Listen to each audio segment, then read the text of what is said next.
Bem-vindos a The Network. Estes são os principais temas. As cenas são chocantes. A Europa está a braços com a pior crise de refugiados desde a Segunda Guerra Mundial. Milhares de pessoas fogem para sobreviver e chegam quase diariamente. Alguns cidadãos e líderes europeus argumentam que as fronteiras abertas sob o Tratado de Schengen caíram juntamente com o Acordo de Dublin para regular o fluxo de imigrantes. Outros argumentam que a Europa não está a fazer o suficiente para ajudar as vítimas dos conflitos, que a União Europeia e o resto da comunidade internacional não conseguiram resolver.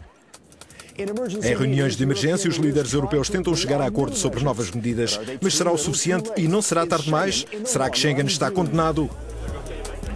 Nesta edição, aqui no Parlamento Europeu, em Bruxelas, John Fredrickson, representante do Alto Comissariado da ONU para os Refugiados, ou ACNUR, na Europa Ocidental.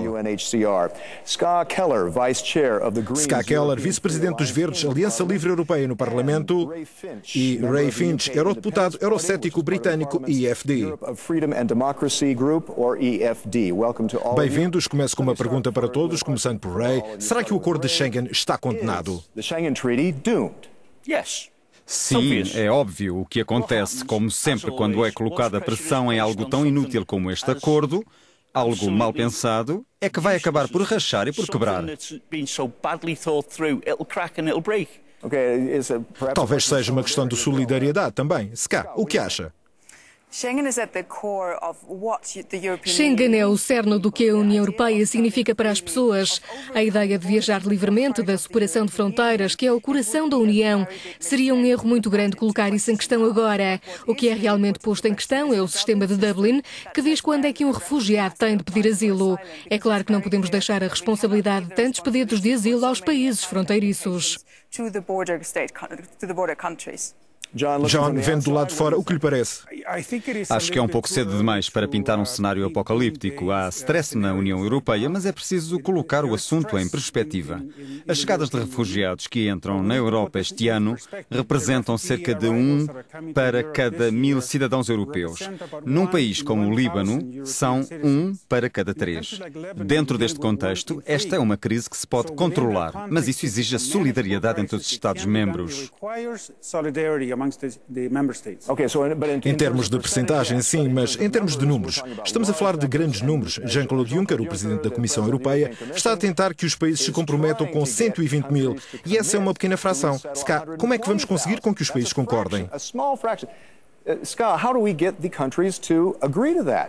Temos um problema de solidariedade. Os Estados-membros não estão dispostos a viver juntos em solidariedade, embora tenham concordado com ela quando aderiram à União. E muitos não estão dispostos a ajudar os refugiados. É um problema porque o direito a pedir asilo é um dos direitos mais fundamentais que temos na União. Ray, como é que se consegue esse espírito de solidariedade?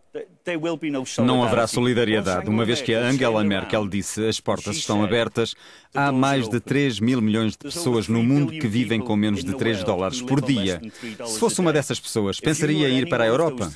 A questão não está em se são 120 ou 120 mil, é sobre quantas pessoas são. E os Estados fronteiriços da União Europeia estão a perceber isso agora, e é por isso que isto irá falhar. John, como convencer as economias em dificuldades na Europa Oriental e aceitar mais refugiados? Acho que é preciso olhar para alguns países que não participam necessariamente neste cenário de recolocação. Se participassem, receberiam menos pessoas do que aquelas que estão a receber agora. É uma questão de reduzir a retórica e os discursos fatalistas. Olhar para os aspectos práticos de como nós, Europa, conseguimos lidar com esta crise. E conseguimos. O público em geral está a dizer que podemos. Está a responder de forma positiva. Como convencer os eleitores a aceitar isto e o público em geral, Ska? O que vemos agora na Europa é o eleitor a persuadir o governo. Vimos uma enorme onda de solidariedade dos cidadãos para com os refugiados.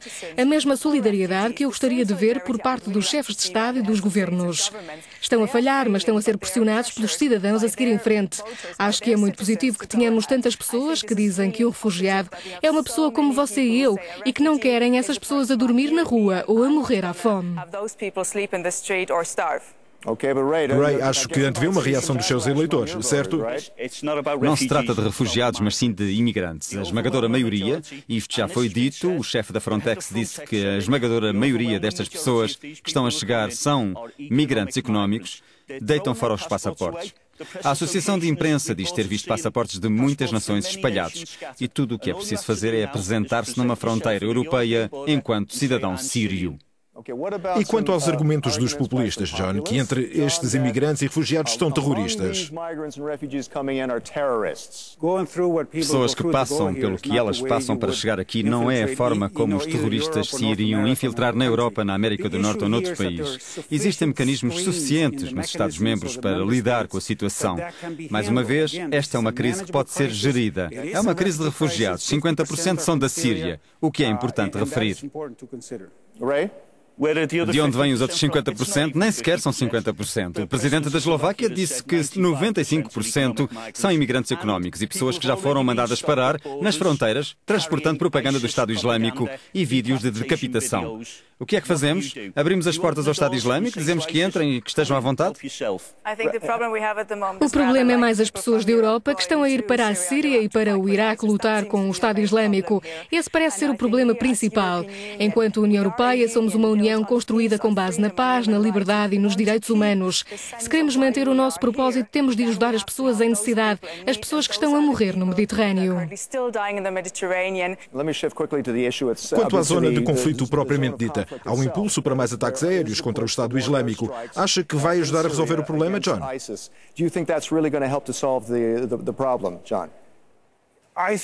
Creio que a comunidade internacional tem de prestar mais atenção à crise em si. Não só na Síria, mas noutros países de onde as pessoas estão a chegar, como o Afeganistão, a Eritreia, o Iraque.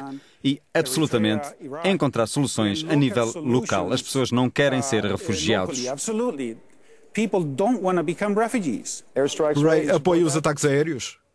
Nunca apoiei e nunca vou apoiar. O problema é que os mesmos que pedem estes ataques aéreos na Síria contra o Estado Islâmico são aqueles que, há 2 anos, pediam ataques aéreos contra o presidente da Síria. Então, para que lado vamos? O que é que fazemos? Continuamos a interferir com as decisões soberanas de outras nações ou deixamos os problemas entregues a si próprios e ajudamos o que pudermos? A comunidade internacional está a falhar na resolução deste problema. Como se lida com a questão? As pessoas estão a fugir do terror do Estado Islâmico e nós estamos a dizer-lhes que são terroristas, é essa a palavra. E também estão a fugir das bombas de Assad, portanto existe um verdadeiro problema aqui, a menos que a guerra acabe e haja uma solução politicamente sustentável. As pessoas não podem ir para a Síria ou ficar nas proximidades. Há um grande conflito e é muito importante que haja agora uma iniciativa diplomática por parte da União Europeia. Espero que tenha sucesso, porque é algo muito importante. Por que é que a Arábia Saudita não recebe estas pessoas? A Arábia Saudita e o Kuwait já disseram que não estão dispostos a receber refugiados vindos da Síria devido ao risco de atividade terrorista. Eles sabem isso melhor que nós. John, qual a sua opinião? É preciso que a comunidade internacional resolva esta crise de raiz e que apoie estas pessoas na região, aqueles que podem ficar com padrões decentes de assistência humanitária. Nenhuma das duas hipóteses parece estar a acontecer. E essa é a parte triste da história. O que acontece com o ângulo de desenvolvimento? Muitos destes migrantes são migrantes económicos. A União Europeia não deve fazer mais para resolver a situação do desenvolvimento para que fiquem no seu país? Antes de mais, há refugiados a chegar. Estas pessoas estão a fugir da guerra e da perseguição. Há também muitas que estão a enfrentar uma situação económica desastrosa em muitas zonas do mundo. E a União Europeia não está a fazer o suficiente, porque com certeza temos apoio ao desenvolvimento e muito bom, mas ao mesmo tempo temos políticas de comércio, políticas de pesca e agrícolas que fazem com que estas pessoas ainda fiquem mais pobres. Então acho que existe um trabalho a fazer por lá. Mas, por outro lado, nunca olhei para a Arábia Saudita como sendo um exemplo em termos de direitos humanos. Ray está a abanar a cabeça. Como a Ska disse, as políticas da União Europeia são, e estou a citá-la, corporativistas e colonialistas. E eu sou porta-voz do UKIP em matéria de pescas. Estamos a fazer coisas como a política da pesca comum, que está a causar danos no terceiro mundo e a União Europeia deve parar com isso imediatamente. Obrigado, Ray. É tudo por agora. Gostaria de agradecer aos nossos convidados John Fredrickson, Ska Keller e Ray Finch. Até à próxima em The Network.